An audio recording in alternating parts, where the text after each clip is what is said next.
ओबीसींच्या विविध हक्कांसाठी, ओबीसींच्या आरक्षणाच्या संरक्षणासाठी जो ओबीसी समाज, जे ओबीसी नेते आतापर्यंत एकत्रपणे लढत होते, त्याच ओबीसीच्या नेत्यांमध्ये दोन गट पडलेले आहे। निमित्त आहे जरांगे पाटील यांनी मुंबईच्या आझाद मैदानात केलेल्या आंदोलनाचं, ते आंदोलन मागे घ्यावं म्हणून महाराष्ट्र सरकारनं GR काढला आणि ती GR नंतर ओबीसी समाजाच्या नेत्यांमध्ये फूट पडलेली दिसून येते आहे। सगळ्यात महत्त्वाचं, GR काढल्यानंतर राष्ट्रीय ओबीसी महासंघ, ज्यांनी जरांगे पाटील यांच्या मागणीच्या विरोधात 6 दिवस नागपुरात आता आंदोलन केलं, गेल्या वेळेसही आंदोलन केलं, त्यांचं असं म्हणणं आहे डॉक्टर बबनराव तायवाडे यांचं की मराठा समाजासाठी जरांगे पाटील यांचं आंदोलन मागे घेण्यासाठी GR काढलेला आहे। त्या GRमुळे ओबीसींच्या ताटातलं काहीही काढून मराठा समाजाला दिलेलं नाही। मराठा समाजाला जे दिले आहे त्यामुळे ओबीसी समाजाचं काहीही नुकसान नाही असं म्हणत राष्ट्रीय ओबीसी महासंघ आणि डॉक्टर बबनराव तायवाडे यांनी महाराष्ट्र सरकारच्या भूमिकेचं समर्थन केलेलं आहे।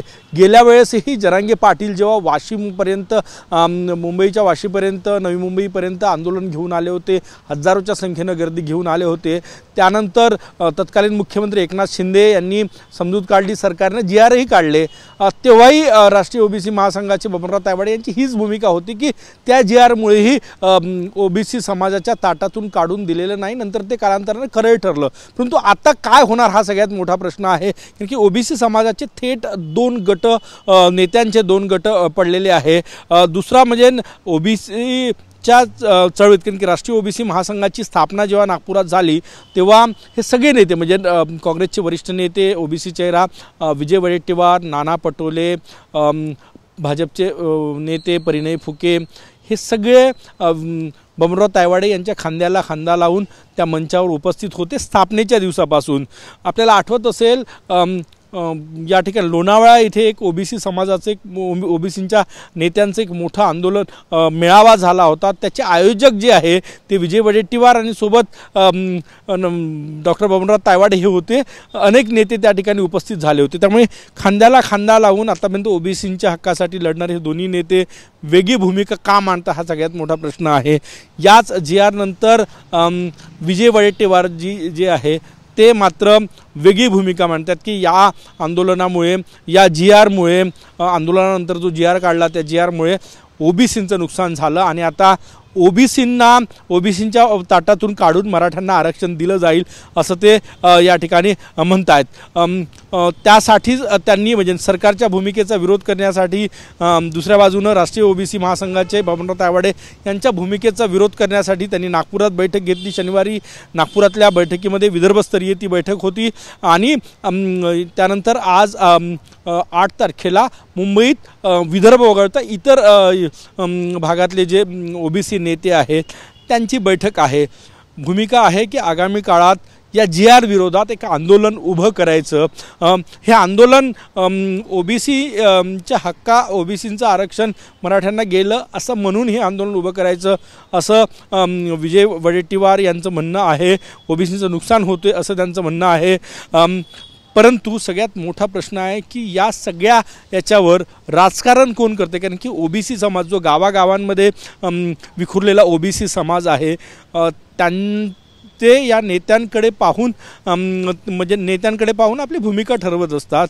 त्यामध्ये सगळे म्हणजे छगन भुजबळ असो, लक्ष्मण हाके असो, विजय वडेट्टीवारजी असो, बबनराव तायवाडे असो, हे जे प्रमुख ओबीसी नेते आहे महाराष्ट्रातले ते पाहून या सगळ्या या GR नंतर महाराष्ट्रातल्या म्हणजे विदर्भातले ओबीसी नेत्यांमध्ये तर फूट आहे, परंतु महाराष्ट्रातले म्हणजे लक्ष्मण हाकेही म्हणतात की ओबीसीच्या ताटातलं काढून दिलं, मंत्री छगन भुजबळ म्हणतात की अभ्यास करतो आहेत परंतु ओबीसीच्या ताटातून काढून दिलं असं वाटत आहेत, आम्ही तज्ज्ञांशी सल्ला करतोय। फक्त बबनराव तायवाडे यांची भूमिका जी आहे ती वेगळी आहे आणि त्यामुळे वेगळी दोन फूट पडलेली दिसतात। आता विजय वडेट्टीवार यांच्या नेतृत्वात नागपुरात एक आंदोलन करण्याच्या तयारीत काही ओबीसी संघटना आहे।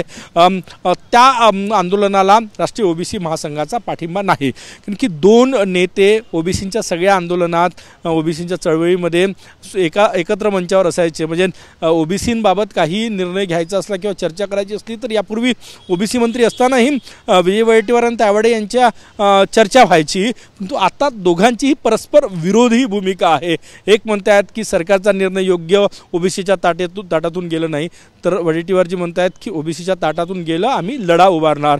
नागपुरात आंदोलन होत आहे. मुंबईत जी बैठक बोलावली विजय वडेट्टीवार यांनी, त्या बैठकीमध्ये बबनराव तायवाडे यांना वगळून मग छगन भुजबळ असो किंवा इतर सगळ्या नेत्यांना बोलवण्यात आलेलं आहे. किती लोक येतात हा नंतरचा प्रश्न, काय निर्णय होतात, परंतु बबनराव तायवाडे यांना बोलवलं नाही. जेव्हा त्यांना विचारण्यात आलं की तुम्ही बबनराव तायवाडे यांना का बोलावलेलं नाही, तर ते म्हणतात की त्यांची भूमिका जी आहे ती सरकार ला प्रो आहे, म्हणजे सरकारला मदत करणारी आहे आणि त्यामुळे आम्ही त्यांना बोलावलेलं नाही. दुसरीकडे बबनराव तायवाडे जे या संपूर्ण प्रकरण, कारण की जरांगे पाटील यांचं तेव्हा आंदोलन झालं होतं, तेव्हाही महाराष्ट्रातल्या वेगवेगळ्या ठिकाणी चंद्रपूर, नागपूर, कोकणात, बुलढाण्यात जे आंदोलन उभं राहिलं होतं ते राष्ट्रीय ओबीसी महासंघाच्या बॅनरखाली आंदोलन उभं राहिलं होतं. ते म्हणतात की हे जे नेते म्हणतात की ओबीसींच्या ताटातून काढून नेलं, ते ओबीसी समाजामध्ये भ्रम पसरवत आहेत, राजकारण करतायत.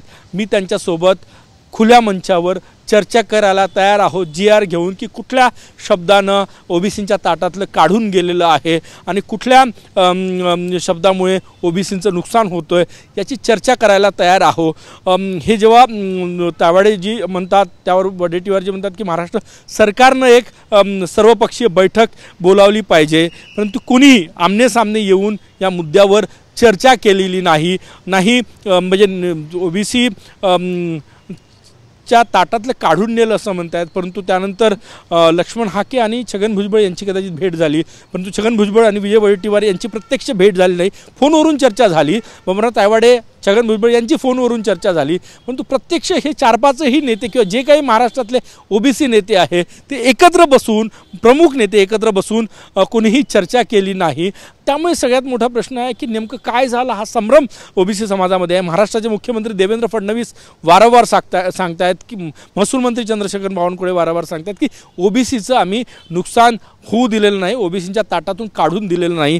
याची राजकीय बाजू जर बघितली तर वारंवार भाजपचं केंद्रीय नेतृत्व, केंद्रातलं राजकारण आणि महाराष्ट्रातलं राजकारण हे ओबीसीच्या अवतीभोवती फिरत असते. आपण जर केंद्रातलं मंत्रिमंडळ बघितलं तर ओबीसी सर्वाधिक मंत्री ओबीसींचे केंद्रीय पंतप्रधान नरेंद्र मोदी यांच्या मंत्रिमंडळात आहे. महाराष्ट्रातही जर ज्यांचा DNA ओबीसी आहे असं भाजप म्हणत असेल आणि जर त्यांनी धक्का लागू दिला तर त्याचा भुर्दंड आगामी स्थानिक स्वराज्य संस्थांच्या निवडणुकीत भरावा लागू शकतो. आणि त्यामुळेच मुख्यमंत्री आणि महसूल मंत्री भाजपचे सगळे नेते सांगतात की आम्ही कधीही ओबीसीच्या ताटातून काढून दिलेलं नाही. तीच भूमिका जी आहे ती बबनराव तायवाडे यांची आहे आणि GRचा अभ्यास करून ते सांगतायत. आणि कदाचित भाजप असा निर्णय घेणार नाही ज्यामुळे ओबीसींचं नुकसान होईल, कारण की जर झालं तर ज्यांचा जो परंपरागत मतदार आहे, म्हणजे विदर्भाचा विचार केला तर 62 विधानसभा मतदारसंघ आहे आणि या मतदारसंघात भाजपला भरभरून मिळालेलं आहे. आतापर्यंतच्या निवडणुकीमध्ये ही लोकसभा निवडणूक अपवाद वगळता. तर त्यामुळे ओबीसी आपला हक्काचा मतदार जो भाजपच्या पाठीशी उभा राहिला, तिकडे मराठवाड्यात विधानसभेत मराठा मतदारांनी भाजपला भरभरून मतं दिली, त्यामुळे दोन्ही समाज नाराज होणार नाही ही राज्य सरकारची भूमिका आहे. परंतु या निमित्तानं जरांगे पाटील यांच्या आंदोलन मागे घेण्यासाठी काढलेल्या GRच्या निमित्तानं ओबीसी नेत्यांमध्ये मात्र फूट पडलेली या ठिकाणी दिसत आहेत. दोन्ही म्हणजे तायवाडे सर आणि विजय वडेट्टीवारजी दोघेही आमनेसामने येऊन चर्चा करणं अपेक्षित आहे, जेणेकरून हा जो लढा आहे तो आणखी वेगानं पुढे नेता येईल. जर ओबीसी समाजाचं नुकसान झालं नसेल तर मग जल्लोषही करता येईल, नुकसान झालं असेल तर मग लढाई पुढे नेता येईल. परंतु गरज आहे या दोन्ही नेत्यांनी एकत्र येऊन एका मंचावर बसण्याची, चर्चा करण्याची.